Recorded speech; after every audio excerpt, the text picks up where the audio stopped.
Hello everyone, নিয়ে চলে আসলাম আবার নতুন একটা ভিডিও। তো সানডে স্পেশাল আমি কি খাওয়া দাওয়া করলাম সেটাই তোমাদের এই ভিডিওতে শেয়ার করব। সচরাচর আমি দুবার ভাত খাই না, সকালে ভাতটা স্কিপ করে একবারে ডাইরেক্ট লাঞ্চ করি।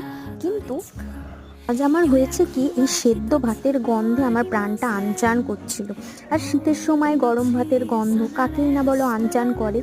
গরম গরম আলু সিদ্ধ ভাত যেটা মা মেখে দিয়েছে, সাথে বেগুন ভাজা ডিম সেদ্ধ দিয়ে খেয়ে নিলাম। তারপর আবার দুপুরের প্রস্তুতি। দুপুরে হয়েছিল পেঁয়াজকলি আলু ভাজা, আর তার সাথে ছিল সমস্ত রকম সবজি দিয়ে একটা তরকারি। আর সবজি খেতে আমি কত ভালোবাসি সেটা তোমরা যারা আমার আগের ভিডিও দেখেছো তারা ভালো করেই জানো নিশ্চয়ই। আর সাথে ছিল শসা।